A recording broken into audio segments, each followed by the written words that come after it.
I'm Cynthia James, and this network is about changing lives one woman at a time.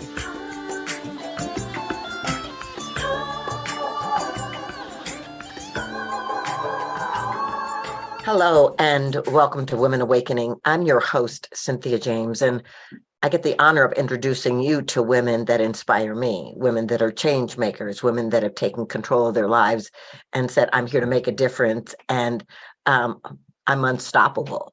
And so what I love about this is that these are way showers.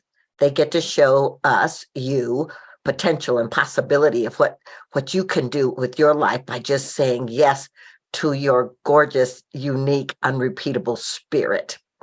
I do these every week. We're on iTunes, Spotify, iHeart, Spreaker. We're on YouTube video. And so just subscribe and come back and meet an incredible woman every week. And you can also go to cynthiajames.net. There's all the stuff that I have, gifts and things that you can see what's going on in my world and sign up for my newsletter. So my guest today, her name is Susan Wands. She's a writer. She's a tarot reader. She's a podcaster, and she's an actor. For 30 years, she's worked as an actress on Broadway, in films, regional theater, and off-Broadway troupe Rumble in the Red Room, where she performed her own material. Her adaptation of Pride and Prejudice was performed at the Cornish Institute in Seattle, Washington, and new works at the Oregon Shakespeare Festival, where she was a company member. She has 3 books. Her first book in her series about Pamela Colman Smith, Magician and Fool, book One Major Arcana Series, published SparkPress in 2023. I love them. Second book, High Priestess and Empress, will be published by SparkPress in 2024. And Emperor and Hierophant, the third book in the series, is in its final edit. Okay, so we know she's a serious writer. I just also want to say that she's co-chair with the New York City Chamber of Historical Novel Society, and she helps produce monthly online book launches and author panels. Susan, welcome. I am so glad you're here. Oh, Cynthia, it's such an honor for me to be on your program, and kudos for you for knowing how to pronounce Hierophant. Most people don't know how to say that. So I like to start by asking, how did you grow up? Where did you come from? Women sometimes think that successful people just sort of blow onto the screen and, so where did you come from, and how did your life outpicture? Well, I'm so thrilled to tell you, Cynthia, that I was born in Denver, Colorado. Where you are. My father was in the Air Force. I have an identical twin sister and 2 other sisters and a brother, and we moved all around. I mean, we were like base brats. Every hole in the wall, we lived in there. Wahoo, Nebraska, Caribou, Maine, Wichita Falls, Texas, the glamorous holes in the wall. And so, but we did get used to moving a lot and having to reinvent ourselves. You show up someplace and you're saying a can of corn, and they're going, who are you? What is wrong with you? And so you learn to reinvent yourself. And as difficult as that nomad life was, in some ways, it really taught me perseverance, that there's never a place in your life where you can't stop and just reinvent your perspective about who you are. So that's basically my upbringing, just a dog's lunch of a little bit here, a little bit there, with that wrapper.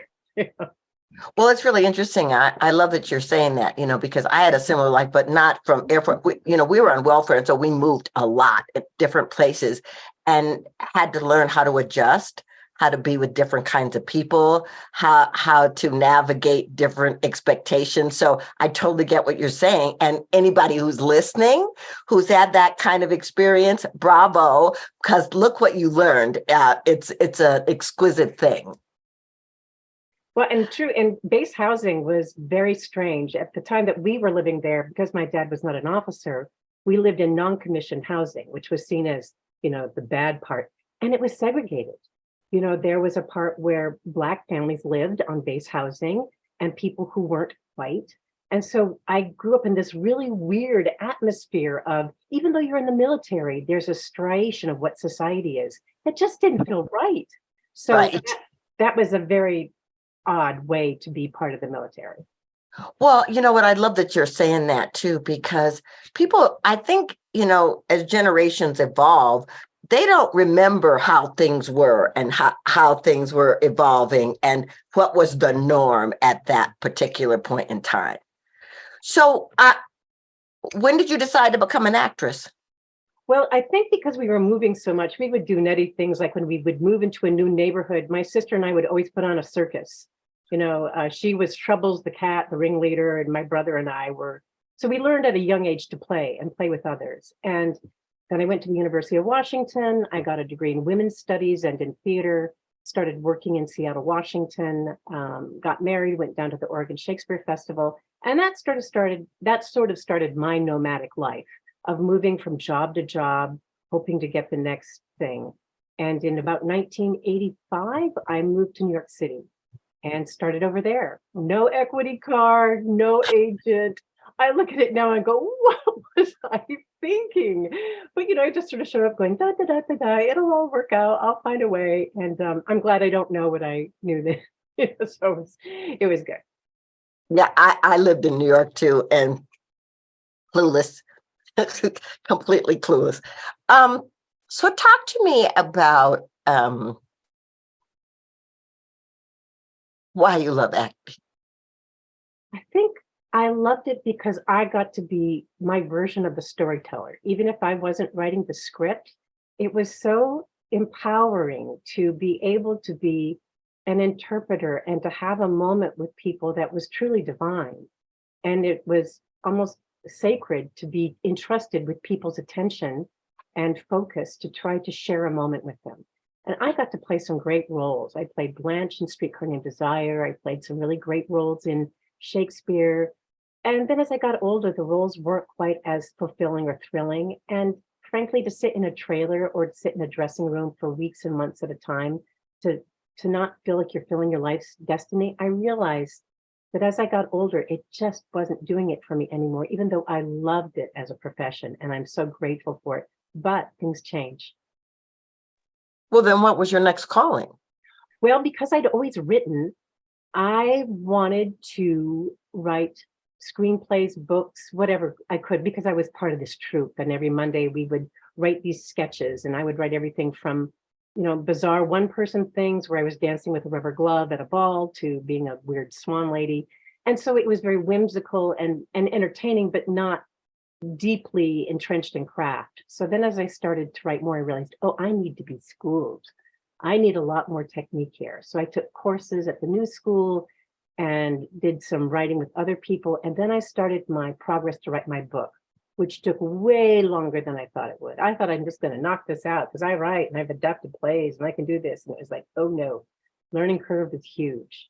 And I really had to start over.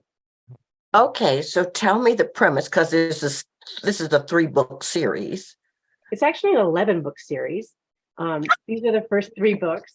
Because in Tarot, I don't know if you know, in Tarot cards, there's something called the Major Arcana. And Arcana just means mystery. And those are the first 22 cards.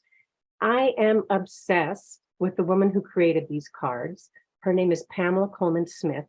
And she came from London. She was born there, but her grandfather was the mayor of Brooklyn.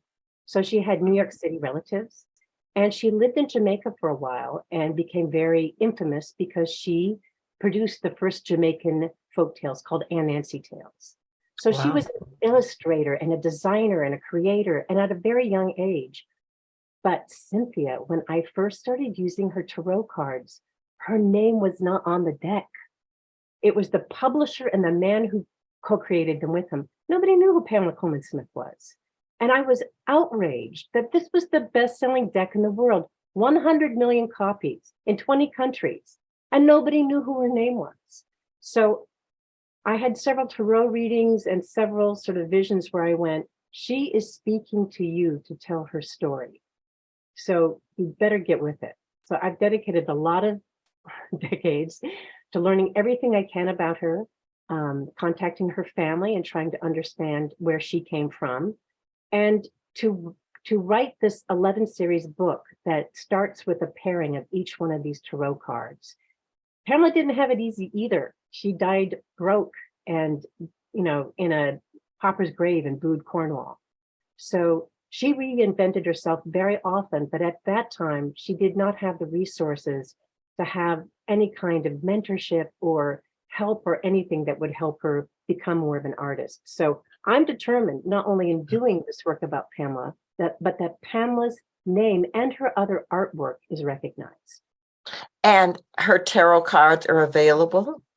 Everywhere. If you pick the Smith Waite deck, the Rider-Waite Smith deck, they're basically the cards that you would recognize from every tarot deck. She was co-creator of what we would call the modern deck. Wow. Well, first of all, bravo for your listening and understanding that this woman's voice needed to be heard even beyond her physical form.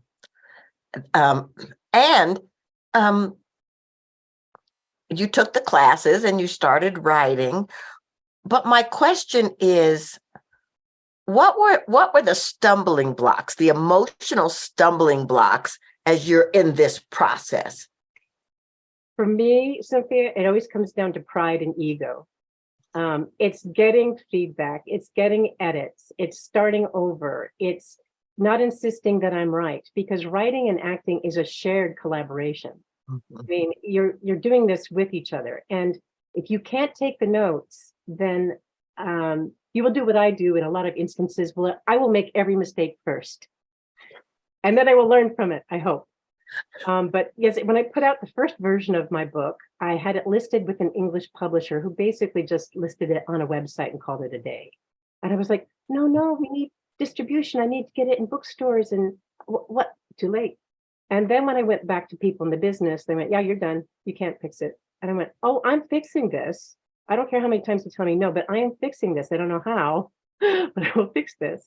So it turned out I went to SparkPress and I pitched them the second book. And they went, oh, whoa. Let's take a look at the first book. What happened here?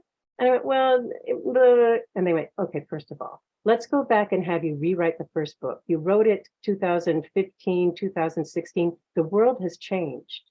So you need a sensitivity reader. We need to plant this as the first book in a series, and you need to rehaul it. And I sort of went, oh, okay, that was not what I was looking for. But if that's the yes I'll go for. So I spent quite a bit of time and money with other developmental editors and sensitivity readers from all sorts of groups to make sure that I was not out of step with the times, and I was, and to make sure that I'm speaking from an authentic place. So rewrote the first book, wrote the second book, the third book's in final edits, and then I'm starting to map out the fourth book.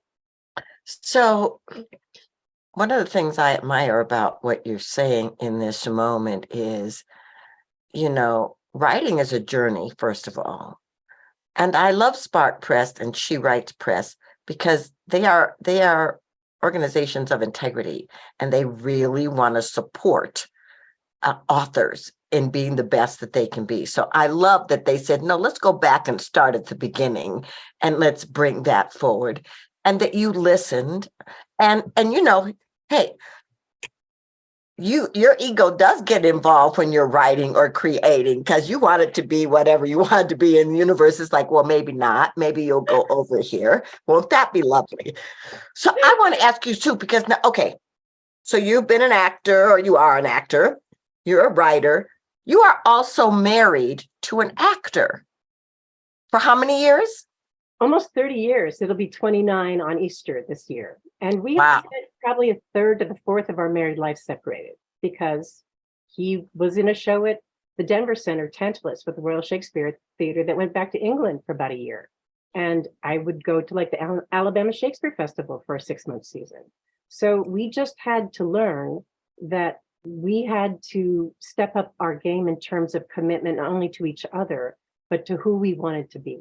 Now, we're lucky. We don't have children. We usually have cats. So, I saw one. Yeah. But yes, it takes a special skill in learning how to support each other's life without not living your own. I mean, he's like one of the top audiobook recorders. So during shutdown, our bathroom was a recording studio. So I would have to text him saying, you need to tell your engineer you need a break. because your wife needs a break. So we've had some stuff we've had to work out in terms of being partners, but Robert Peckoff, he's the love of my life, and I'm so lucky I found him. Well, one of the things that's important about what you said is because of the deep desires with you in individually and the collective desire for the marriage, you had to redefine what marriage looks like. Oh, and it's not easy. It's not easy, especially, Cynthia, opening nights. They're not fun usually for the partner. You've got photographers and producers shoving you aside, trying to get to the actor, the star, and you just have to check yourself, going, "This is not my moment. My moment is to be the support team," and then later on you get the support back. But just like letting bad reviews live in your head and take up that space, you can't let those moments about his moment to shine take up space in your head. That's not what the universe is trying to offer you. Yeah, well, but it's so interesting because so many people, in my life, clients or whatever, are, talking about they want this perfect relationship.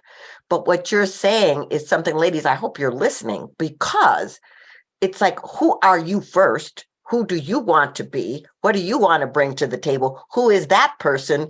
What do they want to bring to the table? And then how do you navigate the waters of relationship? Because it's really like the biggest workshop you'll ever be in. How do you do that? I think you're absolutely right. You have to cast yourself first.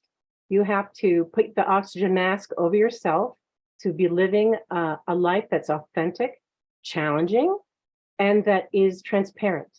If you can't share what you're going through, in all these creative things, we have ups and downs and setbacks, but if you can't share the journey authentically and feel like you own it with your partner, then you constantly have to say, well, I didn't come up with that, or it's going to be really expensive to do this. I don't think that's our priority. You have to really come at it with your full commitment, saying, here's my spreadsheet, here's my plus and minuses, and there's your plus and minuses. How are we going to merge these?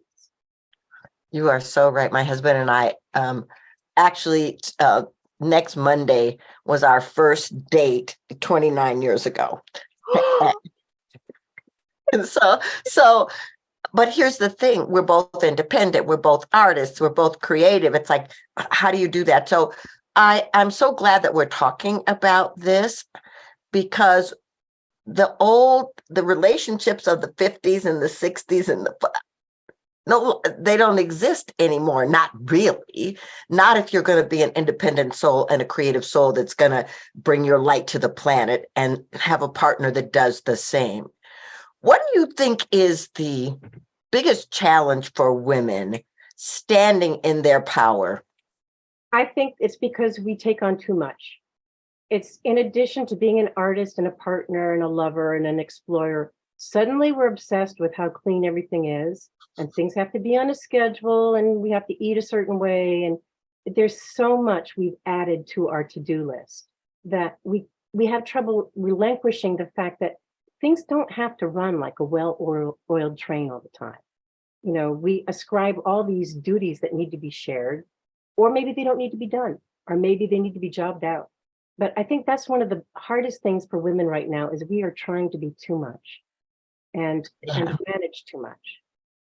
Well, and take care of others before we take care of ourselves. I mean, that's how we were enculturated. So, yeah, and be the ultimate multitasker, which really doesn't work, but hire out, delegate. Exactly. And the whole thing of serving others, I think if you can't serve others with an open heart, you're not serving.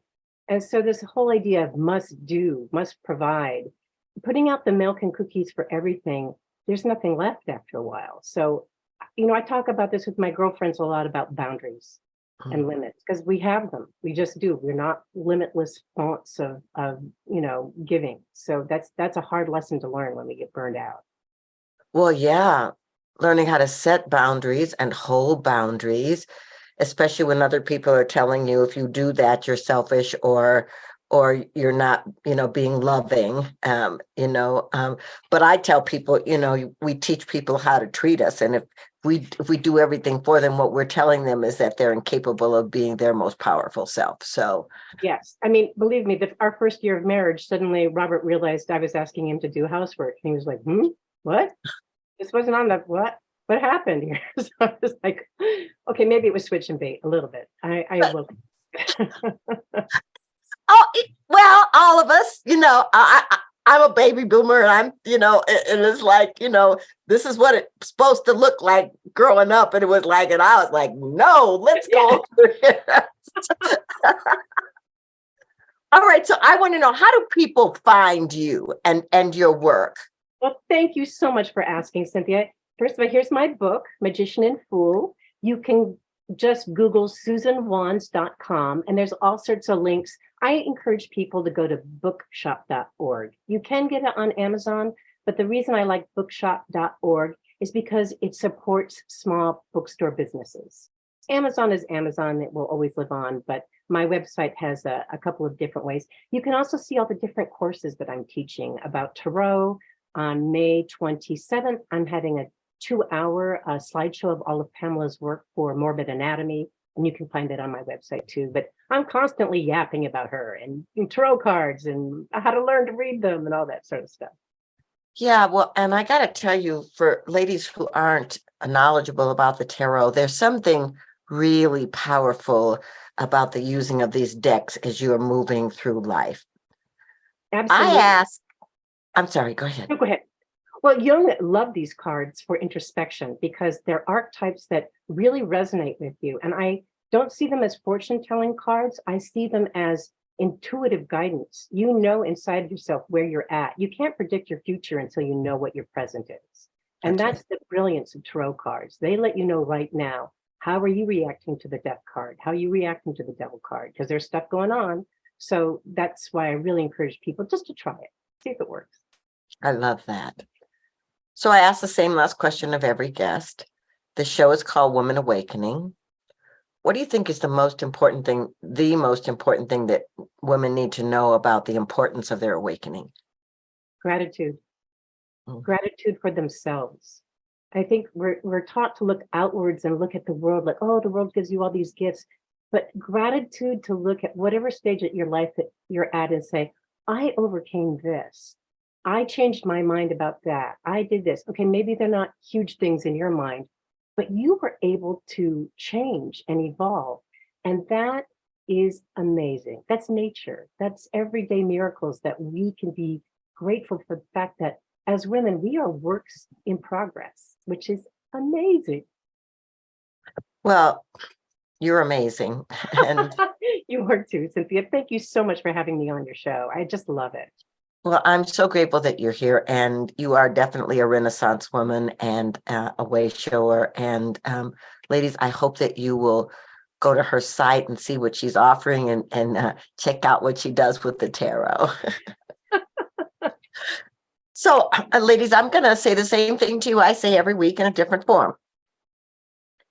This is your moment to say yes to you, to your life, to your brilliance, to your creativity, to your power. This is the moment to step into your field and allow the universe to lift you up and nurture you and support you, because you're here for a reason. You matter, and the world is waiting for you.